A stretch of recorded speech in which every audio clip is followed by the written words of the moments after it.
आज आप दिल्ली दरबार आए हैं। दिल्ली दरबार अपने आप में पूरे डाल्टनगंज को समेटने के लिए तैयार है, क्योंकि गांधी उद्यान पार्क में दिल्ली दरबार जब से आया है रौनक बढ़ गई है।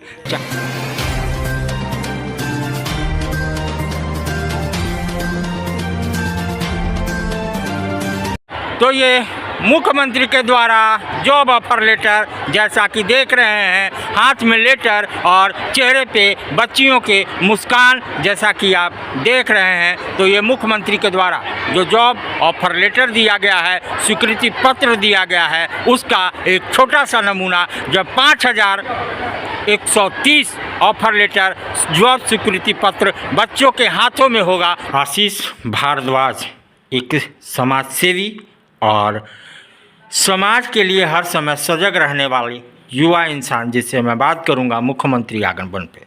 मुख्यमंत्री आगमन सुखद रहा, क्योंकि 5100 बच्चों को यहाँ पे नौकरी दिया गया। हम बात करेंगे आशीष जी से। आशीष जी, मुख्यमंत्री का आना सुखद, क्योंकि 5100 लोगों को यहाँ पे रोजगार दिया गया।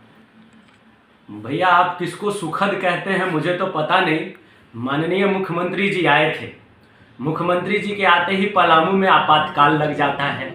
मुख्यमंत्री जी के आते ही हमारे जैसे लोगों को घरों में बंद कर दिया जाता है, या उनके घरों में पुलिस बिठा दी जाती है। मुख्यमंत्री जी के आते ही पूरा शहर अस्त व्यस्त हो जाता है। 3 घंटे पहले ट्रैफिक बंद कर दी जाती है। मुख्यमंत्री जी के आते ही सभी स्कूलों के गाड़ियों को तहसील के एक जगह जमा कर दिया जाता है और बच्चों का स्कूलिंग बाधित कर दिया जाता है। मुख्यमंत्री जी के आने का सुखद किसको कहिएगा, मुझे तो ये समझ में नहीं आता है। शायद आप ही ने मुख्यमंत्री जी से बालू का सवाल पूछा, मुख्यमंत्री जी का मुंह बंद हो गया। अब मुख्यमंत्री जी ने अपने कमिटमेंट्स करे थे, जो वादे करे थे, पलामू को उपराजधानी बनाएंगे, पलामू को एक हाई कोर्ट का बेंच देंगे, बेरोजगारी भत्ता देंगे, ग्रेजुएशन के लिए अलग स्लैब, पोस्ट ग्रेजुएट के लिए अलग स्लैब उन्होंने बनाया था। रोजगार के नाम पे झांसा देने आए थे। आप जो कह रहे हैं 5100 लोगों को रोजगार दिया है, आपने देखा होगा कि जो वो रोजगार वाली बात उन्होंने करी है भैया, उसमें ज्वाइनिंग डेट से पहले ही वो एक्सपायर कर गया है। जो अभ्यर्थियों को ज्वाइन करने की उसमें जो तिथि अंकित है कि 20 तारीख से लेकर 1 नवंबर तक उनको ज्वाइन करने की तिथि है, उससे पहले ये सब आईवास है। क्योंकि चुनाव दहलीज पे है, अपने किए हुए वादों में हम फंस चुके हैं, तो आईवास करने के लिए कुछ ना कुछ तो हमें करना है, ताकि हम जब लेके जाएं लोगों के बीच तो क्या लेके जाएंगे। पर पलामू इतना कमजोर नहीं है। हम सभी ने लिख लिख के, हमारे पलामू प्रमंडल से पेयजल एवं स्वच्छता मंत्री उनके सबऑर्डिनेट हैं, माननीय मुख्यमंत्री जी के मिथिलेश ठाकुर जी हमारे यहाँ के मंत्री हैं। हमने पानी के लिए लिख लिख के, आप भी दिवाकर भैया जब घूमते होंगे, आज के 1 महीना पहले तक की परिदृश्य परिकल्पना करिए। टैंकर के सामने 200, 500 लोग अपने लेकर के बाल्टी खड़े रहते थे।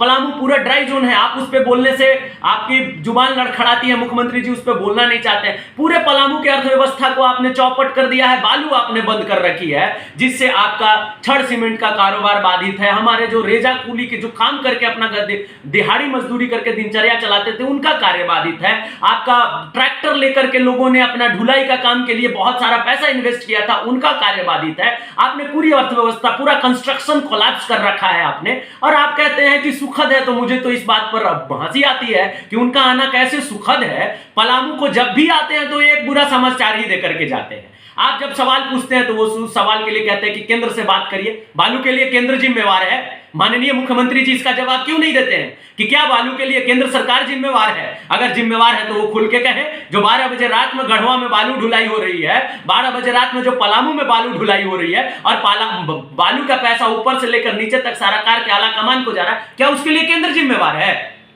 ये क्या बोलते हैं यहाँ आके? पानी के लिए भैया हम चिल्ला चिल्ला के हम परेशान हैं। हमने कहां नहीं चिट्ठी लिखा, नगर आयुक्त को लिखा, उपायुक्त को लिखा, माननीय मंत्री जी को लिखा, अब एक मुख्यमंत्री जी बाकी हैं। तो मुख्यमंत्री जी के आते ही हम लोगों को नजरबंद कर दिया जाता है, तो हम मिलेंगे उनसे कैसे? हम तो अब उन तक भी पहुंचेंगे पानी की समस्या को लेकर कि ड्राई जोन है। आप अभी भाषण दिए जो पुलिस लाइन में, उन्होंने पलामू को प्रमंडलीय मुख्यालय कह के बड़ा महिमा मंडन किया है। उन्होंने कहा कि सरकार का मुख्य काम है पानी देना, तो उस मुख्य काम में आप पानी दीजिए ना श्रीमान। पानी तो आपको देना होगा ना। अभी 1 महीने बाद फिर हाहाकार मच जाएगा शहर में, प्रमंडलीय मुख्यालय है ये। क्या मैसेज आप देना चाह रहे हैं? आपकी सरकारी उदासीनता है, आपके पास कोयल है, औरंगा नदी है, आप बांध दीजिए। इनके भी पार्टी के लोग, इनके सहयोगी दलों के लोग, सहयोगी दलों के युवा मोर्चा के लड़के बार बार लिख रहे हैं बार बार चिल्ला रहे हैं। हमारे ही जैसे वो भी है, क्योंकि वो पलामू से, उनको पलामू का दर्द मालूम है। मुख्यमंत्री जी आते हैं, वो पलामू को अभी तक समझते नहीं है, वो सौतेला व्यवहार करते हैं। नियोजन नीति पर आप देखे होंगे भैया, हम लोगों ने बवाल काटा था, हम लोगों ने पूरी आंदोलन करी थी, एक चरणबद्ध आंदोलन करा था। नियोजन नीति पे आईवास कर दिया, 32 का खतियान लाए नहीं, बाबू जमा नहीं, डुनडुना पीटने लगे। 32 पारी कहां है 32 का खतियान? अरे कुछ तो लागू करिए कि झारखंडी को आने जाए, कि पलामू झारखंड में है कि नहीं है, कम से कम ये तो क्लियर कर दीजिए। ये सब सवाल थी जो मिलके पूछना था। लेकिन आप वो आते हैं तो सुखद नहीं, आपदा लेकर आते हैं पलामू के लिए। ये मैं आपसे कहूंगा भैया, आपके इस सवाल का जवाब में। भैया आप जो कह रहे हैं कि 5,51 लोगों को उन्होंने रोजगार दिया है, आप ये देखिए कि एक तरफ वो आईवास करते हैं, रोजगार का पर्ची बांटते हैं, उसकी कोई रिलायबिलिटी नहीं है उस रोजगार की भी। मैं आपको ये सुनिश्चित कर दे रहा हूं कि आप 2 महीने बाद उनको देखने जाएंगे तो शायद वो भी आपको बेरोजगार ही मिलेंगे। लेकिन वो देते हैं नहीं देते हैं वो एक सेकंड मैटर है। आप जो स्वरोजगार कर रहे थे लोग, जिन्होंने बालू से जिनकी दिहाड़ी चल रही थी, जो रेत से जिनका कंस्ट्रक्शन का काम, टाइल्स, मार्बल वगैरह तमाम चीजें चल रही थी, दुकानें चल रही थी, छड़ सीमेंट का कार्य, आपने तो उनका रोजगार छीन लिया। एक तरफ देने की बात करते हैं और एक तरफ रोकने की। हाथ पीट पीट के मुख्यमंत्री जी भाषण दे रहे थे कि पलामू में पलायन, कोरोना में पता चला कि इतने लोगों का पलायन हुआ है पलामू से। आपने पलायन रोकने के लिए क्या किया? पलामू जो रेत का कारोबार था, जिसके तहत एक पूरा इंफ्रास्ट्रक्चर बाधित कर दिया, स्वरोजगार आप खा गए। पलायन रोकने के लिए आपने कौन सा पलामू में इंडस्ट्रियलाइजेशन का एक स्टेप लिया कि पलायन रुक जाए? तो ये सब जो है सब ढोंग है, सब फरेब है। मुख्यमंत्री जी अपने ही बुने हुए जाल में लगातार फंसते जा रहे हैं। और 2024 का लोकसभा का चुनाव आ गया है, आप जाएंगे लोकसभा के लिए मतदान मांगने, लोग आपको आईना दिखाएंगे, उसके बाद फिर आपकी परीक्षा है, आप जाइए। हम तो भैया अपना जो बात है वो लोगों तक पहुंचाने का प्रयास करेंगे ही, कि ना आप रोजगार देने की आपकी मंशा है, ना स्थानीयता क्लियर करने की आपकी मंशा है, ना आपको पलामू को झारखंडी बनाने की ये आपकी इच्छा है। आप पलामू के साथ सौताला व्यवहार कर रहे हैं। पलामू प्रमंडल में कम से कम ये तो हम गाजे बाजे के साथ प्रचार करेंगे तब तक जब तक मुख्यमंत्री जी अपने कमिटमेंट्स को पूरा नहीं करते हैं। तो आशीष भारद्वाज एक समाजसेवी जिनका दर्द पूरी तरह छलक पड़ा। मैं कहा कि पलामू में मुख्यमंत्री का आना सुखद, तो जो इनकी भड़ास थी, जो इनका दर्द था, वो छलक पड़ा। और इन्होंने क्या क्या कहा वो आपने सुना।